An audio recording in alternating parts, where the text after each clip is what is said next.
Bon matin tout le monde! Bon matin, et aujourd'hui, dans notre série de dévotion matinale sur 1 Corinthiens, on est rendu, Julie, au chapitre 13. En effet, il faut que tu tasses ça, ça fait un spot dans tes lunettes. Bon, OK, l'éclairage est déjà pas super, fait que donne-nous une chance en n'ayant pas un spot dans nos lunettes. OK.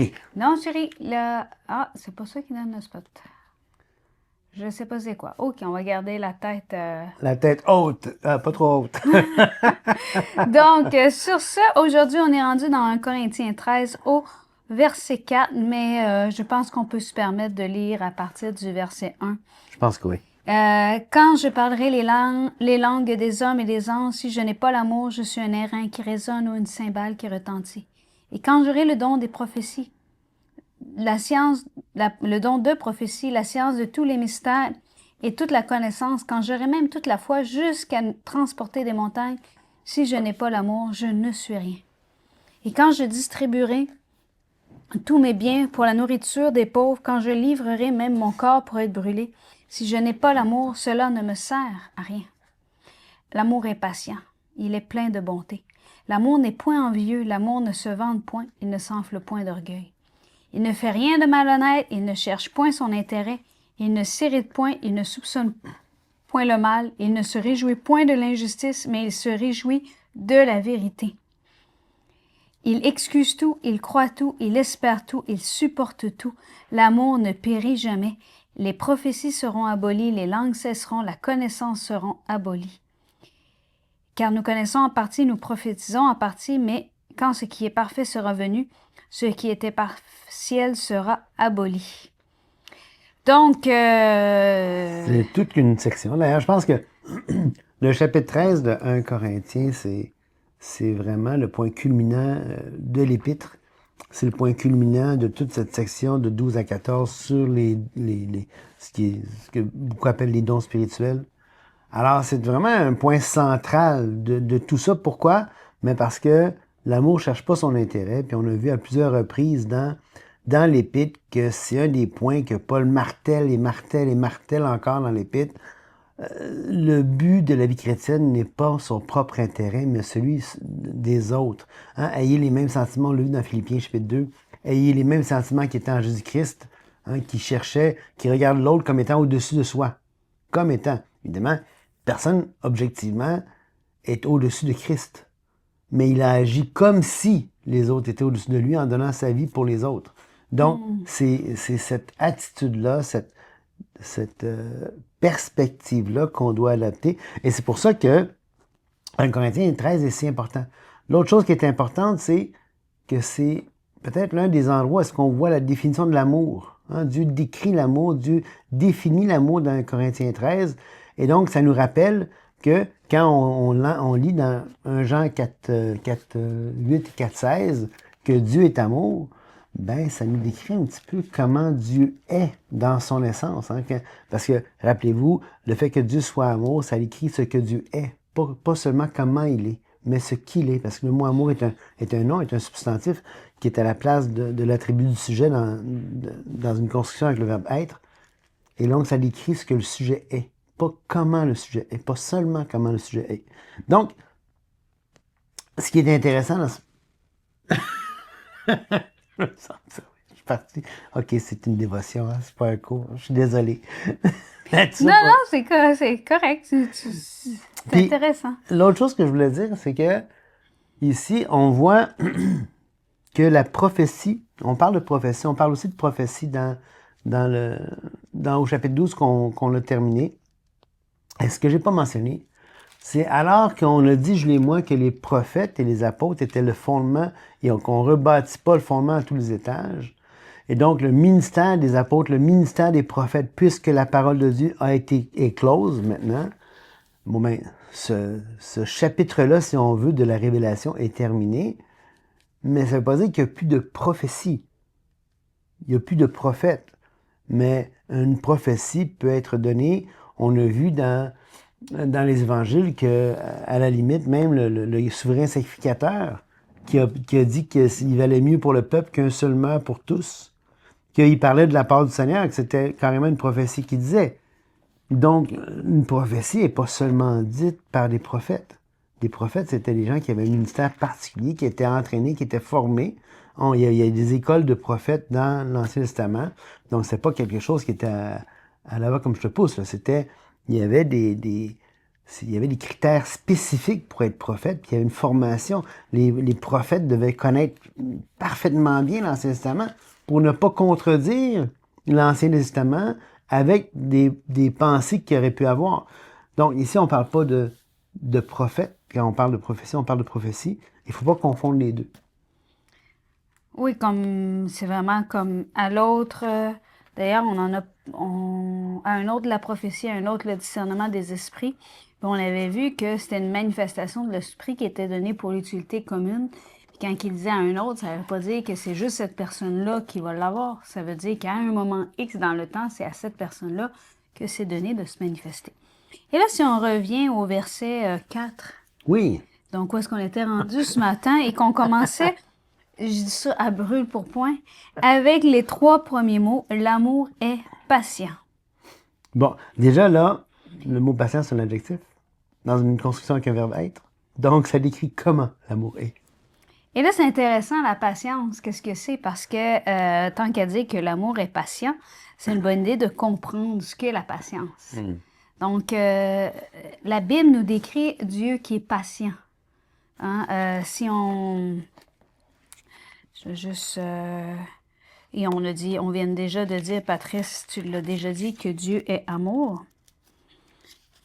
Et la patience, on a aussi Moïse qui est cet exemple-là. Hein? Moïse était un homme fort patient. Et, attendez, c'est dans...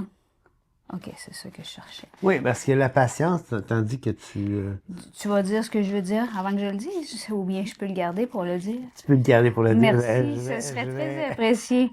Donc, la patience, sois patient. Donc, la patience, c'est d'attendre que quelque chose arrive, mais c'est pas l'inaction non plus. Donc, l'amour est patient, ça veut dire qu'il est patient, qu'il laisse la chance qu'il laisse le temps passer, mais ça veut pas dire qu'il n'agira pas non plus. Et on a ce passage-là dans Jacques 5,7 qui dit « Soyez donc patients, frères, jusqu'à ce que l'avènement du Seigneur. Voici, le laboureur attend le précieux fruit de la terre, prenant patience à son égard, jusqu'à ce qu'il ait reçu les pluies de la première et de l'arrière-saison. Vous aussi, soyez patients, affermissez vos cœurs, car l'avènement du Seigneur est proche. Ne vous plaignez pas les uns aux autres. » Et là, ce qui est intéressant, je vais continuer. « Afin que vous ne soyez pas jugés, voici, le juge est à la porte. Prenez mes frères pour modèle de souffrance et de patience, les prophètes qui ont parlé au nom du Seigneur. » Dans Jacques, c'est quoi ça? 5, 7 et 8, 9 et 10. Donc, Jacques 5, 7 à 10. 7 à 10.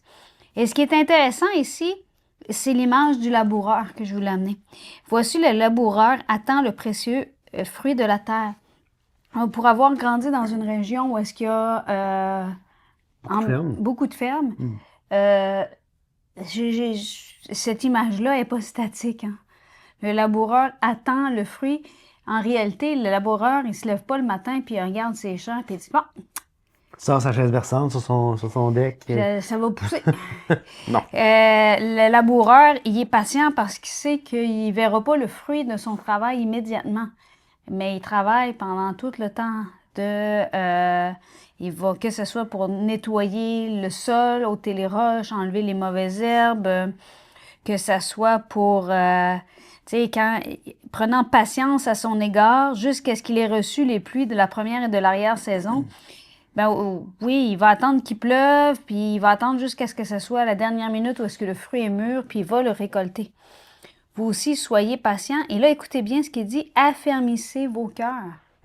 Fait que, même pendant la patience, l'acte de patience, il y a une action, affermissez vos cœurs. Donc, là, je pense que c'est important je pensais que ça pourrait être important de voir le mot patience dans d'autres contextes pour bien comprendre la teneur de l'amour est patient. 2 Pierre 3,9. 2 Pierre 3,9. Tu as réussi? Non, j'utilise ma Bible. J'aime bien tourner les pages. OK. 2 Pierre 3,9 qui dit « Le Seigneur ne tarde pas dans l'accomplissement de la promesse, comme quelques-uns le croient, mais il use de patience envers vous, ne voulant pas qu'aucun périsse, mais voulant que tous arrivent à la repentance. » Et quel magnifique passage qui démontre l'amour de Dieu, qui démontre l'amour qui est patient. Et là, c'est intéressant parce que parfois, quand on fait preuve de patience, les gens ont l'impression qu'on fait juste, qu'on tarde ou qu'on procrastine. La patience, c'est pas de procrastiner, c'est la patience, elle a un but. Ouais. Elle a un objectif. Je vais donner l'exemple, un exemple tout à fait concret. Je suis enseignante. Pendant le temps de la chasse, il y a beaucoup d'absences dans notre école parce que les gens s'en vont en territoire pour pouvoir aller chasser, aller à la pêche et ensuite ils reviennent. Donc, moi, je continue ma matière, je vois la matière quand même, mais je fais pas mes examens pendant ce temps-là. Je tarde. Je tarde mes examens. Puis là, l'inconvénient que cela, c'est que là, ils ont l'impression que je leur donne tous les examens en même temps après, parce que j'ai vu différents chapitres que j'aurais dû évaluer en petits morceaux, puis finalement, j'ai les évalué après. Ben, c'est un peu la même chose, hein. C'est comme, c'est pas que je tarde à évaluer mes élèves, comme quelques-uns pensent, mais juge de patience ne voulant pas qu'aucun échoue. Okay? Donc, c'est un peu cette idée-là de patience, c'est que tu choisis quand tu attends et tu as un but pour attendre. Oui, c'est important de voir ça parce que l'attente, tant pour le fermier, comme tu as parlé, que pour l'enseignante, dans tous les cas, c'est pas de la passivité. C'est attendre le moment juste pour agir. Hein? Le fermier qui... tu as lu tantôt la première et l'arrière-saison, mais ça, c'était... c'est le temps des pluies en Israël. Hein? Le temps des pluies. La première saison, c'était en automne, juste après les semailles. Donc, octobre-novembre. C'est étonnant. Ici, c'est un petit peu différent. Mais c'était ça. Et donc, c'était les pluies après la semaille qui permettaient aux semences de pousser. Et puis, l'arrière-saison, c'est au printemps, mars-avril, avant la moisson. Ils n'ont pas le même climat que nous, hein? Non, ils n'ont pas le même climat que nous. Et donc, ce qui est intéressant, c'est que celui qui a semé, il y a tout ce temps-là où est-ce que c'est pas de la passivité. Il faut qu'il travaille une shot là, pendant ce temps-là. Et il vient la récolte, le laboureur, puis pendant ce temps-là, il s'assure que tout pousse, il s'assure de veiller à ce qu'il n'y ait pas toutes sortes de pépins qui pourraient être Des animaux qui des viennent animaux ravager, et ainsi de suite. Il va être vaillant dans ça, mais il est patient pour le moment juste d'action. Tout à fait, Patrice. Et ensuite, ça continue. Il est plein de bonté.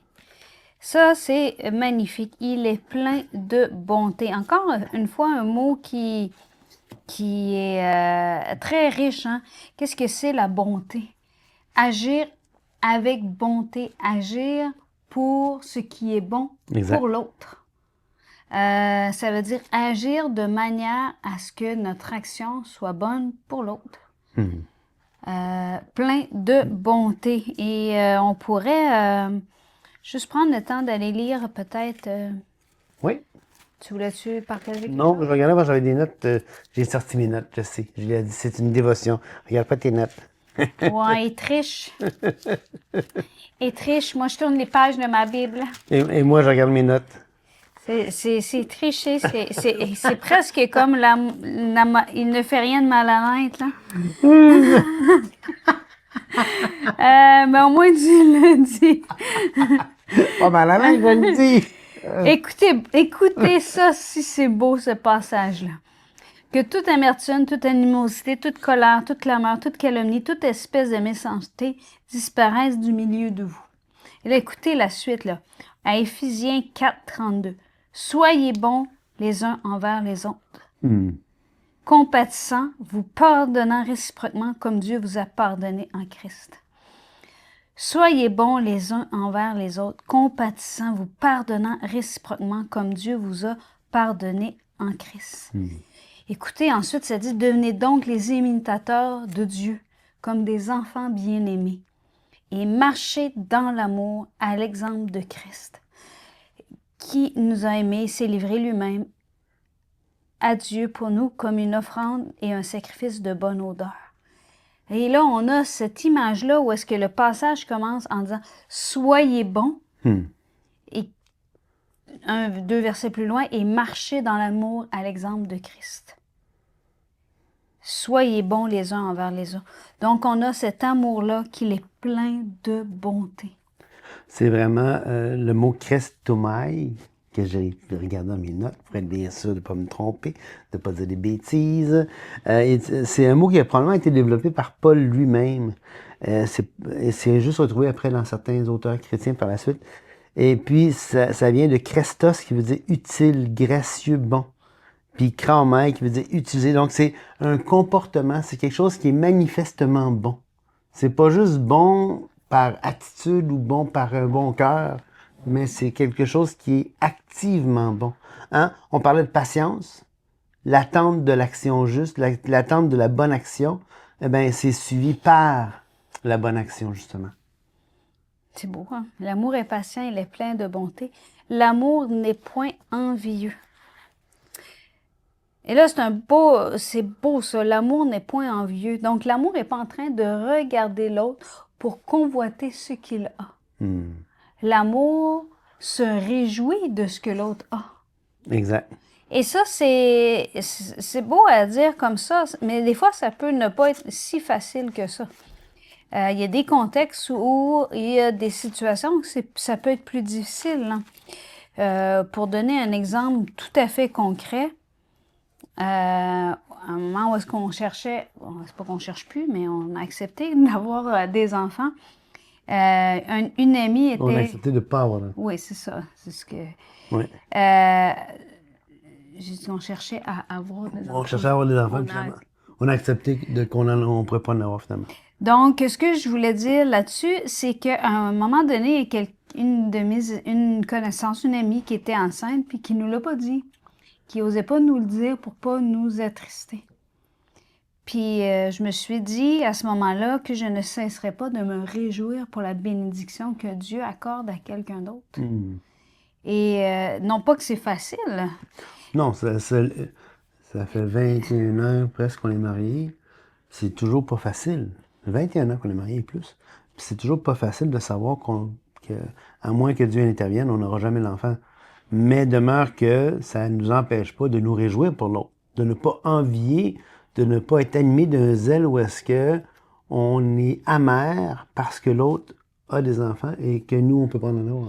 Exactement. Et c'est quelque chose qu'il faut qu'on se le rappelle, hein? Tu sais, on est là l'un pour l'autre, on est là les uns pour les autres. Et, tu sais, dans cette dévotion-là, je pense qu'il faut être vrai, faut prendre le temps de dire, c'est la vraie vie qu'on parle, de marcher avec le Seigneur. Donc, il y a des moments où est-ce qu'on peut avoir cette idée-là de dire, oh, mais Seigneur, je comprends pas pourquoi, regarde comment il prend soin. Exact. Tu sais, on aurait pu faire mieux. Et c'est pas sain du tout, ce genre de pensée-là. Puis là, il faut se reprendre l'un l'autre et dire non, c'est pas le cœur de Dieu, c'est pas une bonne pensée, c'est pas une vision. Un, on le sait pas. Et deux, c'est pas à nous d'en juger. L'amour n'est point envieux. Et le mot envieux ici, c'est intéressant parce que c'est zélo, le verbe. Il vient du mot zéo qui signifie bouillir. Donc, métaphoriquement, ça désigne une intensité. Ça signifie être zélé, mais zélé, il peut y avoir un bon zèle puis un mauvais zèle. L'idée, c'est vraiment une intensité émotive, un désir intense. Puis si c'est tourné vers quelque chose d'illégitime, ça devient une envie, ça devient une jalousie, ça devient quelque chose qui est néfaste pour soi et néfaste pour l'autre. Alors, cette intensité d'émotion, qui n'est pas nécessairement mal, là, mais c'est l'objet qui la rend mal ou mauvaise, bonne ou mauvaise. Cette intensité de dire j'ai pas et donc je veux saisir, je veux. Et c'est là que ça prend tout son sens, là, le fait que l'idée que l'amour n'est pas envieux, parce que l'amour peut être très, très intense dans son côté émotif, mais c'est pas d'un zèle mauvais, d'un zèle d'une jalousie envieuse. Et je ferai un bond là-dessus avec Galates 5, 22 qui dit « Le fruit de l'esprit, c'est l'amour, la joie, la paix, la patience. » Ceux qui n'ont pas écouté notre course à fermir sur l'identité, on voit Patrice vraiment pris le temps de faire le tour de chacun de ces aspects-là du fruit de l'esprit. Donc, mais le fruit de l'esprit, c'est l'amour, la joie, la paix, la patience, la bonté, la bienveillance, la foi, la douceur, la maîtrise de soi. La loi n'est pas contre ces choses. C'est un peu plus loin que je veux me rendre. Ceux qui sont à Jésus-Christ ont crucifié la chair avec ses passions et ses désirs. Si nous vivons par l'esprit, marchons aussi selon l'esprit. Ne cherchons pas une vaine gloire en nous provoquant les uns les autres, en nous portant envie les uns aux autres. Exactement. Donc, l'amour essaye pas de se placer au-dessus de l'autre. Et l'amour ne considère pas comme un manque à avoir ce que l'autre a aussi. Donc, c'est vraiment dans les deux sens. Cherche pas une vaine gloire en provoquant les autres parce que toi, tu as des choses que l'autre n'a pas. Si je ne me trompe pas, d'ailleurs, c'est le même mot ici, zélo, dans ce passage. Je voudrais te confirmer que oui, mais j'en ai aucune idée. Mais très intéressant, ça veut dire que j'ai fait une bonne référence. Oui, c'est ça que tu me tout à dis? fait, oui. Bon, j'ai pas vraiment de mérite, je pense qu'il était écrit dans la marge, là, mais ne cherchons pas une vaine gloire en nous provoquant les uns aux autres, en nous portant envie les uns aux autres. L'amour n'est point envieux. Ce qui est intéressant, c'est que on a vu avec le premier, l'amour est patient, elle est pleine de bonté. Donc, il y a une attitude qui est suivie de quelque chose de concret. Et là, il y a une attitude qui est suivie aussi de quelque chose de concret, parce que l'amour n'est pas envieux, d'une part. Il y a cette attitude intérieure qui est paisible envers l'autre, envers ce que l'autre pourrait avoir, que moi, je n'ai pas. Mais conséquemment aussi, il y a quelque chose qui vient se greffer à ça de concret. Hein? Et c'est ensuite, l'amour ne se vante point. Le mot, c'est enflé d'orgueil, mais concrètement, ça veut dire l'amour ne se vante point perpétuellement. Il y a les deux. Ne se vante point, ne s'enfle d'orgueil. Bon. OK, d'accord. Donc, on voit ce dialogue-là entre l'attitude puis l'acte concret. Et ça va vraiment avec le passage que je viens de lire. Hein? Ne cherchons pas une vaine gloire. Donc, l'orgueil, en nous provoquant les uns les autres, c'est en se vantant, et en nous portant envie les uns aux autres. Donc, vraiment, je pense que Galates 5, 26, mis en parallèle avec cette phrase-là, l'amour n'est point envieux, l'amour ne se vante point, il ne s'enfle point d'orgueil, ça va être vraiment à bien comprendre ce que ça veut dire. Le mot ici pour s'enfler, c'est se gonfler. Un peu comme la fameuse parabole ou la fable où est-ce que la grenouille qui veut devenir aussi grosse qu'un bœuf là, qui se gonfle, puis finalement elle finit par éclater. Mais cette image de se gonfler, c'est le même mot qui est utilisé, on l'avait vu dans Corinthiens 8.1. Hein, la connaissance enfle, mais l'amour édifie. Alors, ce qui enfle, c'est quelque chose qui n'est pas légitime, une connaissance qui n'est pas légitime, quelque chose qui va au-delà de ce qui est écrit. Comme on a vu, je pense que c'est au début de l'Épître qu'on a vu que, afin que vous appreniez en ma personne à ne pas aller au-delà de ce qui est écrit, et il y avait encore ce contexte de s'enfler aussi dans 1 Corinthiens 4, verset 6, où est-ce qu'il dit « Et que nul de vous ne conçoive de l'orgueil en faveur de l'un contre l'autre. Qui est-ce qui te distingue? Qu'as-tu que tu aies reçu?